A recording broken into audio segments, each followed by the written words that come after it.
पाकिस्तान के macro economic के outlooks कैसे हैं वो हमें लोकल इन्वेस्टर्स और उनके सेंटिमेंट्स बताते हैं जो हमें स्टॉक मार्केट में नजर आ रहे हैं।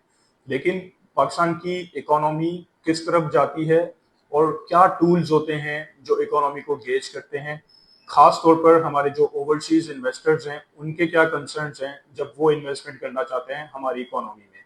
सो आज उसके ऊपर बात करेंगे। अस्सलाम वालेकुम, मेरा नाम अदील ख्वाजा है और मैं म्यूचुअल फंड्स इंडस्ट्री में एज एन इन्वेस्टमेंट एडवाइजर के तौर पर काम कर रहा हूँ।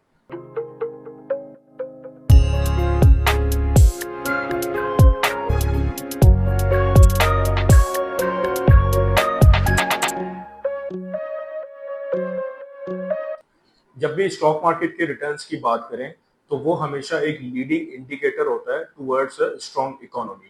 लेकिन इस स्टॉक मार्केट के अलावा एक और टूल है जिसके ऊपर हम आज बात करेंगे। एक ग्राफ मैं अभी आपको दिखा रहा हूँ। अब ये एक यील्ड कर्व का ग्राफ है। ये किस चीज की यील्ड है, क्या है? ये जो पाकिस्तान के बॉन्ड्स जो गवर्नमेंट ऑफ पाकिस्तान इशू करती है ये उसका ग्राफ है। एज यू कैन सी के यहाँ पे आपको तीन लाइंस नजर आ रही होंगी।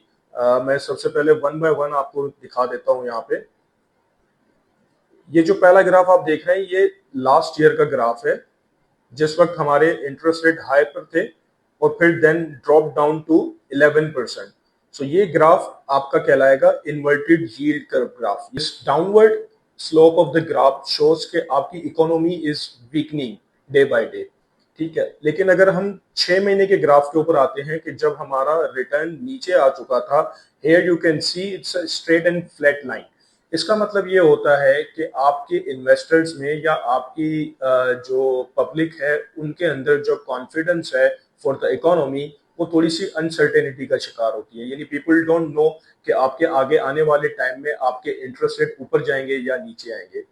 बट अगर हम अभी करंट अपना ग्राफ देखें, बाकी सारे अगर मैं हटा दूं इसमें से, so this blue line shows the current graph which is upward slope.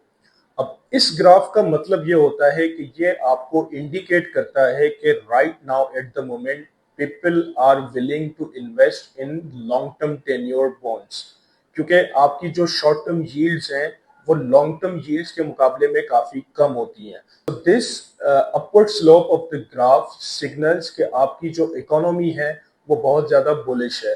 आगे आने वाले टाइम में आपकी इकोनॉमी स्ट्रांग है। अब हम बात करते हैं कि जी हमारा जो ओवरसीज इन्वेस्टर है, आज मैं खास तौर पर उनके बारे में बात करूंगा, क्योंकि मेरे पास हमेशा ये कंसर्न आता है कि अगर आज हम आपके पास इन्वेस्टमेंट करते हैं और 2 साल के बाद अगर हम अपनी इन्वेस्टमेंट को विड्रॉ करते हैं तो हमारा पीकेआर टू डॉलर का जो कन्वर्जन रेशो है वो काफी ज्यादा हाई हो सकता है और वो एक रिस्क एलिमेंट होता है। And they are very right to ask that question because ये बिल्कुल उसमें रिस्क उस वक्त ये शामिल होता है।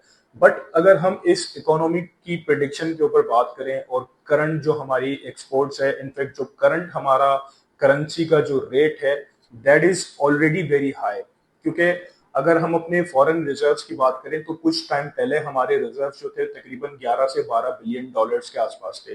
लेकिन उस वक्त भी हमारा जो करेंसी का रेट था अगेंस्ट द यूएस डॉलर, उस वक्त भी हमारी करेंसी तकरीबन 285 286 के आसपास थी। and today we are standing at almost 20 billion dollars of our foreign reserves। तो इस वक्त भी हमारा यूएसडी का डॉलर जो है वो 285 पे है। अब देखा जाए हमारे पास रिजर्व्स तो बढ़ गए लेकिन हमारी जो डॉलर की प्राइस है वो वहीं के वहीं खड़ी हुई है, उसमें कोई कमी नहीं आई। अब इसका भी एक टेक्निकल पॉइंट होता है।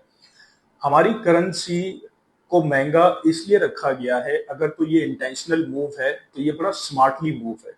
इसकी वजह ये होती है कि हमारी अगर करेंसी एक्सपेंसिव है तो हमारी एक्सपोर्ट्स जो है वो चीपर हो जाती हैं। फॉर एग्जांपल आप एक बायर हैं जो कि यूएस में या किसी और कंट्री में बैठे हैं, आप मुझसे यानी कि पाकिस्तान में कोई चीज खरीदना चाह रहे हैं, मेरे पास उसकी कॉस्ट बनती है 1,000 रुपए की।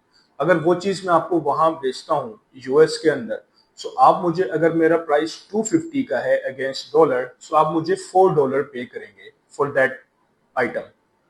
वेयरएज अगर मेरी उस यूएस के अगेंस्ट जो मेरी पीकेआर की वैल्यू 300 रुपीज है, सो आप मुझे तकरीबन $3.3 पे करेंगे। सो अब आप यहाँ पे अंदाजा लगाएं कि आप $4 वाली चीज खरीदने में ज्यादा पैसा खर्च करेंगे या 3.3 वाली में।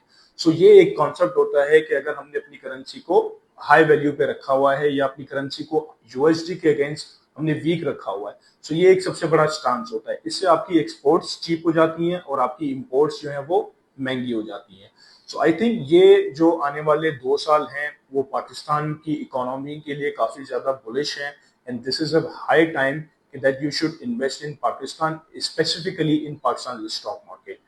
So in case if you want to explore option for investing in mutual funds, you can write to me on my email address investingwithadil@gmail.com.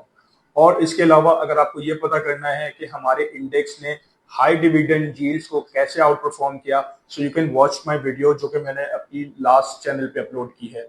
Plus अगर म्यूचुअल फंड्स के बारे में अगर आपको जाना है, so you can go and visit my channel Smart Money with Adil. Thank you very much. Have a good day.